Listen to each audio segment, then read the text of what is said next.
Morning everyone.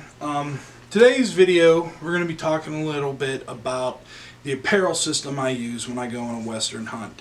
This is the apparel system I've used in British Columbia on bear hunts. It's the apparel system I've used when I've gone to Alberta for mule deer. It's what I'm going to be using as I leave here in the next week to go back to BC for a moose hunt. So let's dive in.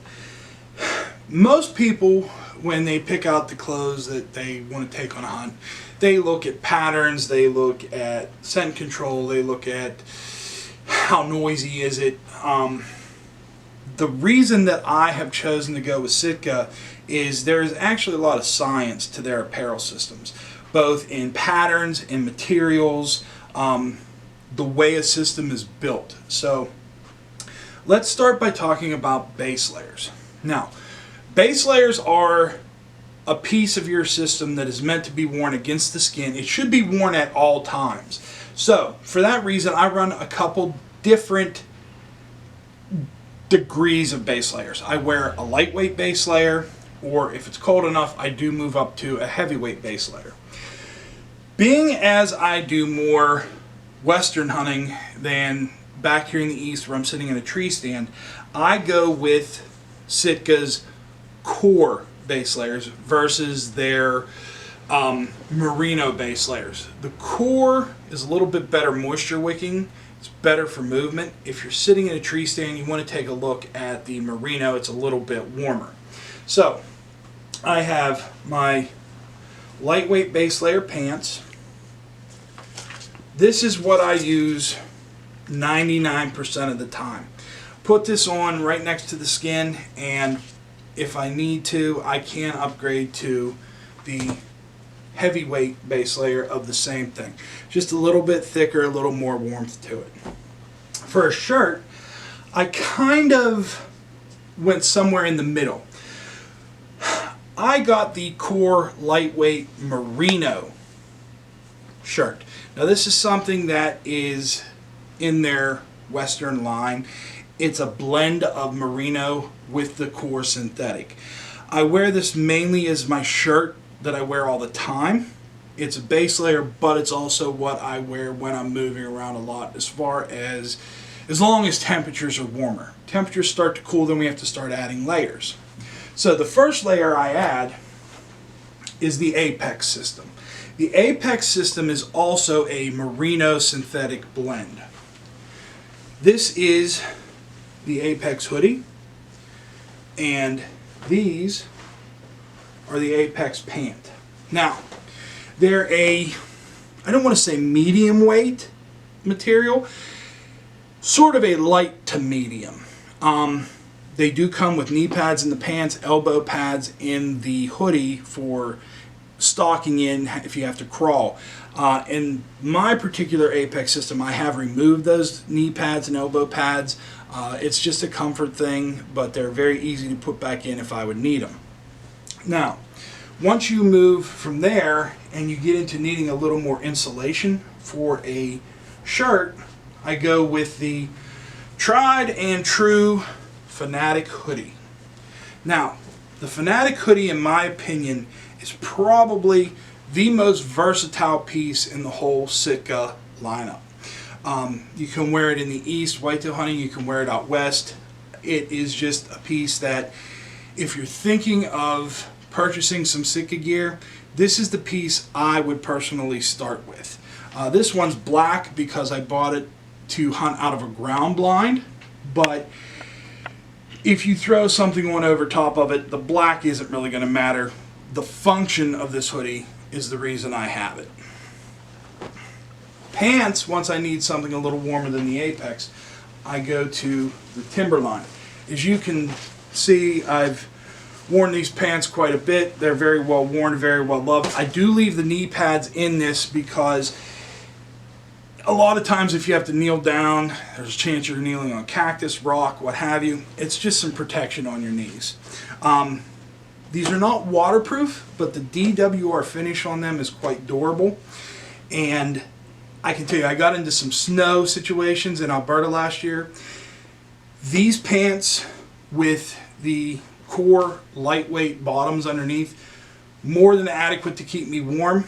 I did not get wet, just a pant that I've really fallen in love with.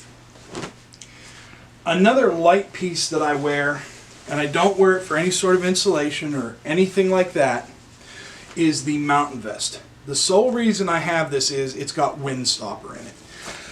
You can have all the insulation you want, but if the wind's cutting through your clothes, you're going to be cold. So this very lightweight, very small vest keeps the wind from hitting your core. And as long as you keep your core warm, your extremities, your arms, your legs, stuff like that, that's going to stay warm. The nice thing about this vest, it packs up incredibly small. Basically fits in the palm of your hand. Weighs next to nothing. Easy to stow in your pack. Now as we move to our outer layers, I have two jackets that I utilize. The first is the Kelvin Active jacket. Now this jacket is worn as you're walking. It's meant to be worn while you're moving. It gives you some insulation, it gives you some protection, but it doesn't cause you to over sweat. It is very breathable and it's a very comfortable jacket. Again, packs up very small and can easily be stowed in your pack. Now I apologize for the phones you're hearing in the background. I am recording this at the bow shop. It's just that time of year the phones ring, so please I apologize and just bear with me. The last piece I wear as an outer layer is the Kelvin Light hoodie. A little more insulation to it than the Active jacket. I carry this with me for whenever I stop to glass or if it's really starting to chill down. I've worn this jacket in temperatures down into the 20s. Was not cold at all. Been very happy with it. And again, packs down incredibly small and easy to stow in your pack. That big jacket can compress down to very tiny. And I didn't even do a very good job of compressing it there. The last thing we need to talk about is rain gear. Now I have this rain gear ordered, it hasn't arrived yet, so the ones I'm showing you, you will see tags on them. That's because I'm using ones from the store.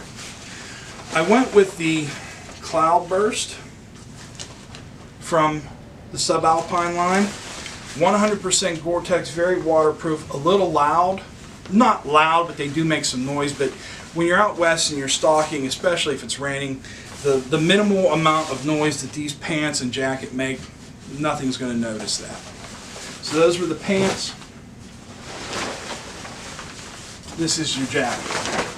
The nice thing about Sitka's jackets, their hoodies, whether it's rain gear, insulation pieces, base layers, the way the hoods fit, you're able to move your head without the hood interfering with your line of sight.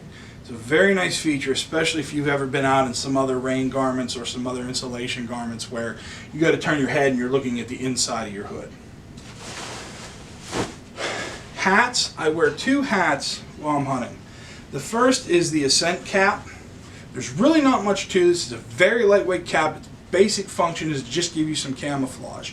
It's not going to give you any kind of insulation, but it's a comfortable hat when it's warm. The other hat that I wear is the Sitka beanie. I love this. It's got wind stopper in it. I'm sorry, this is actually the Jetstream beanie. It's got wind stopper in it, and I have this in two different camos. I have it in this, I have it in the elevated too, and I have it in black just because it's such a comfortable beanie. I wear the black one all winter long.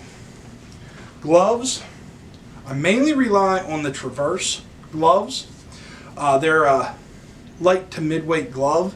Served me well for 99.9% of the season. I do have the Incinerator Glommets just for those days when it's bone chilling cold out and I need some extra protection. As far as footwear goes, normally I wear a pair of hiking boots with a gaiter. This year I've switched over to the Crispy Wyomings. I've been wearing Mendel's the last few years, but I wanted to give Crispy a try. I've been very happy. I took these to British Columbia on my bear hunt this spring, performed very well. But with this moose hunt, I'm going to be doing something a little different this time. We are going to be doing a lot of hunting from a boat off of a lake and going up river. So I needed a little bit higher boots to offer me some water protection. So I ordered the Lacrosse Alpha Burley Pros. I've worn these now a few times just around home, shooting my bow. Went on a small hike with them. They've performed very well, and I look forward to seeing how they do in this hunt. So that's my basic Sitka Western system. If you have any questions on it, or you want to come in and design a system of your own, stop down at Bucks and Bows and give Sony a PA. Everyone here has been very well trained on this. You're not going to find a more knowledgeable Sitka staff anywhere near the Pittsburgh area. So keep tuned in. Check us out on Facebook and Instagram, and watch back for more videos to come. Thanks.